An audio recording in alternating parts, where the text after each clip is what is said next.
Was controversy this week in the betting ring surrounding what turned out to be a non-runner at Cheltenham on New Year's Day. Cockney Wren was priced up by most bookmakers in the last race, only it had been taken out a good while before the runners had left the paddock. Mysteriously, the horse was backed from 16 to 1 into 14 to 1 before being taken off the boards altogether, leaving many winning punters having to suffer a Rule 4 of 5 pence in the pound. Even the Gambling Commission have expressed concern over these events. Now, one racecourse bookmaker who was not in the ring at Cheltenham on the day was Andy Smith of Festival Racing, and he suggested that some on-course bookmakers may have shortened the price of the horse in the knowledge that it was not running. He was quoted this week as saying the following: "It's a known practice of some on-course bookmakers. I've been approached a few times to shorten a horse who is playing up or running loose and looks like it's not going to run. A horse can be 10 to 1, and you see bookies shortening it up to 9 to 1 late when it's running loose or to get a bigger deduction. On £1,000, they are saving themselves £50. Earlier on today, I spoke to Andy Smith, and I asked him if he still holds those strong views.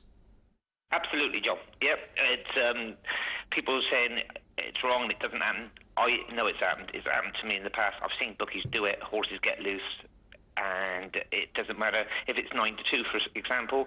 That could easily then become 4 to 1. So instead of 15p, they get a 20p in deduction.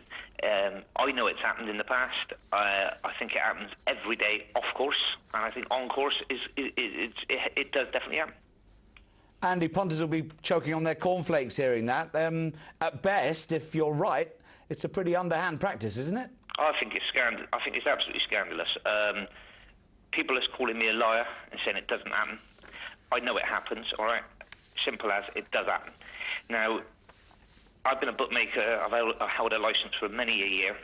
It's easy to stamp this out. Let's say the bookies in the sample at Cheltenham, okay? You know, if they can produce evidence, their ledger, and showing us the bets they laid for that horse from 16s down to 14s, enough to then reduce it when the horse was 25 or 26, 27 on the exchanges, then I'm wrong. And I'll tell you how right I am. I've been a bookie for many years. I will hand my life. I will not reapply for my betting permit next year. I will not be a bookmaker. That is how right I know I am. They didn't lay that horse. If they did, I will definitely say, not for me no more. I will pack in being a bookmaker. Because if they could just give us the evidence, they've laid £200 at 16 or 100, sufficient enough for them to reduce the odds from 16 to 14, then they could easily get that. The Gambling Commission could go to the bookmakers in the SP sample and ask for their ledgers, and I don't think there's anybody there. Listen, John, the horse was 25 on the exchanges. There's more chance, if they've laid £100 at 16, there's more chance of them having 50 quid back at 25 and lengthen the horse to 20 to 1. That's how sure I am. Yeah. So you say, Andy, it happens. But some bookmakers, not all. Are we talking about a tiny number here? Probably. Yes. No, it wouldn't be every book in the ring, because there's people. Listen, let's go back to last Sunday. How is it a backline bookmaker heard it announced and seen it on a screen it was a non-winner? How come Lee Mottershead from the Racing Post was in the press room? He heard the announcement it was a non-winner. We had this at Foss last year. A horse was given out as a non-winner 2 or 3 races later in the day. Bookies were betting with it, but it was 9.2 on the exchanges. They were 8 to 1 or something. I didn't price it up. All of a sudden, there was a few bookies moaning, "Oh, this ain't running," and they give out. There was a Rule 4 10p in the pound deduction. Well, that horse was given a non-winner an hour previous. It's not the punter's fault if the bookies haven't there. The trouble is, bookies are going there, and if it's not on the exchanges on that screen, they've got no idea what they're doing. So, Andy, let's talk about protection for punters then. Yep. You've said bookmakers should be prepared to open up their ledgers and let us see pound, shilling and pence exactly what bets are struck. Is that a fantasy world, Andy? No, I think, you know, we're having an inquiry. I think the Gambling Commission said if there's any known practice of this, it should be stamped out. Well, they've got the chance to stamp out. Let's go and get those ledgers from that day and see, who laid that horse from 16 sufficiently enough money to reduce the odds to 14. It's very easy. I honestly think there's not enough policing in these betting rings from the racecourses. You know, we go on from the Rule 4 deductions, we can go on to satellite areas, i.e., you know, they might be around the paddock Ascot or around the bandstand at Ascot or around the paddock at Aintree, 4 or 5 bookies are allowed to go around there. You know, people are telling me that I'm a liar and it doesn't happen. Those are the same bookies. Don't forget, bookies they meet there, it's 4 or 5. They have an agreement there, they're going to bet to 3 or 4% a runner. So people are telling me I'm telling lies about the Raw 4 deduction. There's also these bookies are betting to 3 and 4% a runner when there's 5 or 6. You've got the Centaur Arena where there's 5 or 6 bookies. You can't tell me there's not they're betting to 3 or 4%. I hope one day Matt Chapman appears in there, goes in there with his roving microphone and says, look, there's not enough policing done. I think the race courses should do more to look after the punter. Andy, I think in general terms, obviously the betting ring has seen a massive amount of changes. The exchanges 15 years ago came in. That blew the whole thing, made a completely different landscape, didn't it? You're talking about bookmakers being able to bet over all parts of the race course, which, you know, years ago wasn't allowed to happen. And you feel, Andy, that the officiating of that has not kept up? It's not kept up, no. You know, if you have a look at some of the places, and honestly, there's no value for the punter at all if they're going racing. What is the point of a punter? When I was a punter who went racing, you tried to beat the odds, and you'd look down the line, and you might see a horse 6-1 place, 13-2. There's a bit of 7, you go and take it. Now, every bookie has got the same price. It's like synchronised betting. If a horse shortens up on the exchanges, it shortens up all the bookies down the line without taking the bet for it. If it gets bigger, they go bigger.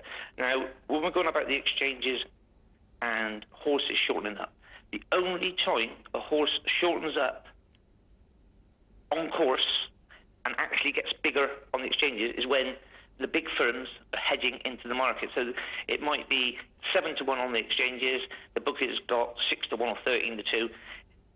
If Ladbrokes, Hills, Collars, one of the off-course lads start backing this horse, it might even go to 10, but yeah, that's going to shorten that because there's money for the horse. You know, do you understand me? There's actually cash for that horse off one of the firms to shorten it up. It might be a big liability in a running up bet or something.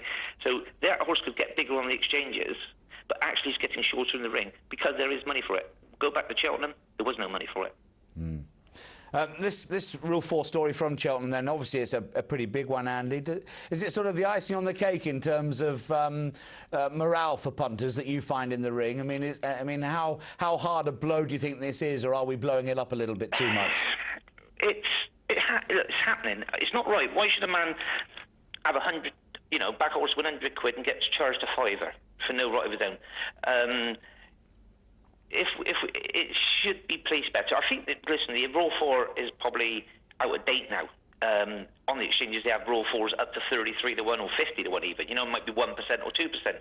But while we're on the subject of horses not running and bookies knowing it, look, I've mentioned the on-course, and I said it does happen. Off-course is worse. Off-course happens every single day. All right, let's go today. You've got Chepstow, the 3:30. There's a horse in that race called Captain Hawks, a non-runner. Yeah. It was declared a non-runner, John, at 9:06 this morning on the BHA website. At 9:11, 5 minutes after it was a non-runner, a leading off-course firm found it right to shorten that horse from 15-2 to 11-2. 15-2, i.e. is a 15p, sorry, is a 10p, 11-2 is a 15p deduction. 5 minutes after that was declared a non-runner, an off-course firm found it right to shorten that up. That cannot be right. Also, while I'm on this now, we've got another race at Chepstow. We got the, I think it was the first race there. Conan River was declared a non-runner at, I think it was 9:03. Is this from a BHA website, is it? It's a racing admin or whatever, yeah. But I know it was a non-winner at 9:03. Everyone knows it was a non-winner at 9:03. Another off-course firm at 9:09 reduced that horse from 16-1 to 14-1. And at the time, I think it was 22 on Betfair or something. And the Rule 4 will kick in, and the therefore. Rule 4's kicked in. Look, a lot of bookies at Cheltenham on Monday, not a lot, a few I spoke to, didn't even implement the 5p. I think they knew it was a non-winner and knew what was going on, and they didn't stop their punters 5p at the pound. Fair play to them. Andy Smith there with some very strong views, saying he'll hand in his licence if he is wrong, and all this blew up New Year's Day late in the afternoon, John, with that bumper runner there, Cockney Wren. Quite a story developing here. It's a huge story, and it affects virtually every punter in the country. If you look at the result, the first 3 in the betting, they finished in the first 3. 11-8 was the favourite. It was then 5-2 and 8-1. It was then 12-1 bar the 4, 100-8 bar the 4, and 20-1 bar the 5. So virtually everyone who had a bet were either on the winner or each way on the front three. So that's how it affected so many people. It's the penultimate race on New Year's Day, really busy betting Sunday that was. So you can see the effect it had right round the country. Now, one of the biggest problems is that BetDAC, or the betting exchange that most bookmakers on course follow BetDAC, and of course they under the odds and bet back with them. They had it up and were quoting it, as Andy Smith said, around 26-1 on BetDAC. Now, once they go, the horse is in, clearly there's a huge bit of confusion. It was windy, it was cold there. I was in the press room, so I could mark off. They're quite clear, plenty of announcements there were. Horse was no runner, I crossed it off on my card. But the bookmakers down there, and I've been a bookmaker down in the ring. It's right when you're watching on television. It's right when you've got big screens and everything like that. When you're down in the betting ring, you've got so much going on. What you know is limited. Your knowledge, especially, as I said, the BetDAC will confirm it. I remember when I worked on Channel 4 along with the female Tanya Stevenson, time again we'd go around to bookmakers and say, that's a non-runner. You put it up, take it off, it isn't. We'd heard it through our earpieces from the producers and directors of Channel 4. So that kind of thing is the confusion aspect, is certainly one thing to sort of point out to for the late non-runners. Now, their perceived unfairness of Rule 4 itself is a key factor here. They have always regarded Rule 4 as unfair to the bookmakers. You can see how it is. An even money chance, the deduction should be 50 pence in the pound. It's 45 pence in the pound, because that brings it 21-20, 11-10, and 6-5. So an even money horse is taken out, they lose out 5p on a clear unfair. You can see mathematically it should be 50% deduction. So bookmakers are really bitter about Rule 4 and have been for a long time campaigning to get Rule 4 changed. If, of course, it wouldn't be in the punters' favour, so we can see that. And don't forget, on the exchanges, of course, they deduct up to 100-1. That the exchanges deduct a percentage. That's not defending it, but they do deduct it. Now, that is the case for the defence. It's a weak case, but it is the case that the defence put up. In fact, this is absolutely scandalous, because I've been a bookmaker, I've been in the betting ring, I've been a tic-tac and a floorman, and there's no doubt, if we saw a horse running loose or something like that, you bring it in a couple of points. And don't forget, the 14-1 has only recently come in. It used to be 10-1. And under that you could deduction. Now they brought it out and got in the 14-1. So there's no doubt we used to cut a horse because we wanted to save that money. It's a commercial decision. It is wrong, the decision, and consequently, when that happens, punters feel aggrieved. And this case is so vile because so many punters are involved in it. It isn't as though outsiders are winning and not so many people were back it. The other thing to remember with this is the role of the BHA. Now, the British Horse Racing Authority is meant to be independent, meant to be both sides, punters and bookmakers, but they want the bookmakers to win. The more money bookmakers win, the more money comes into racing. So every time there's a 100-1 or a 50-1 winner, they're absolutely furious, delighted with that, but they're furious when there's an odds-on winner because it means bookmakers lose. Generally. So they want, the ruling authority in racing want bookmakers to win and the punters to lose. They need it to keep the finances of racing going. That's why they won't interfere with what is, I believe, a corrupt system of bringing in the starting prices. So how often, just one more thing, Hunty, how often do we see on ATR, on RUK, on ITV, wherever it is, the last show, and in betting shops, the last show, a horse is shortened up for the SP? How often does it happen? A fancied horse is shortened up. How often do they go out a bigger price? Very, very rarely. And the reason is the sample that is taken, the way the sample is taken. And just to go back to what I did in the old days, the Arthur Anderson report in the late 90s into the betting operations in the SP. And I told them, I gave evidence to them, and I said to them, what we should do is have the status should be the price available to good money at the off. In other words, the starting price should represent what a punter, if he or she was in the betting ring, would take. Now, a good price to good money. So it would be different at Plumpton, it would be different at Cheltenham and Aintree and Royal Ascot and all that kind of thing. So if that was the criteria, we would not be getting these late changes and all that thing. So the system, because the BHA do nothing, because they want punters to lose. That is the great thing for the BHA, why they're doing that, because they need it for racing. They're saying for racing is good and for prize money and integrity and all that sort of John, the BHA would say it's not their issue. They have no power over the betting ring. But no power over the betting ring, but it's part of their ethos. How can you have a ruling body going along wanting one side to do better than the other for their own advantage? That's what we've got. And nobody dares tackle it. Nobody dares say anything. Nothing's done about this because everybody in racing, they want more increase in prize money and they're going on about integrity. All very important. I'm not disputing any of that. But it should be done unfairly on the backs of punters. Right, is John. clearly obscene. You've had a strong say on that, which is great. Well, some would say a rant. Well, possibly. But the point of debate, as we have this morning, is how things move on further now. Now, could you see in the near future the Gambling Commission having the power and authority to get hold of everybody's ledger to see exactly who was laying what bets? Is that going to happen? Well, I remember, as we all remember, in the old days, bookmakers would not open their books to anybody. Client confidentiality, so any gambles that went on, non-trust, whatever it was, bookmakers refused.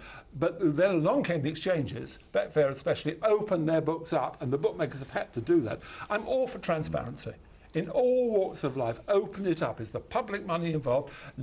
I don't like the Gambling Commission, and whether we need a Gambling Commission, that's a different issue, but we've got the Gambling Commission. Let them justify themselves. Look into the books. And as Andy Smith said, how many bookmakers actually took a bet on that Cockney horse? How many people took a bet, a single bet? I bet they didn't take a single bet, and yet they shortened it up. And this happens, and I've been part of it. I know what some bookmakers do, and it's not just in my day, and when the communications weren't nearly as good, but they do it now. It's a natural defensive reaction against what they see as unfairness in Rule 4. Doesn't justify it. Open it up. Let's look at the books and see what bookmakers shortened it up from the sample that is used for the SP return. John, I'm a little bit ignorant of this, but John, how do they get the SP?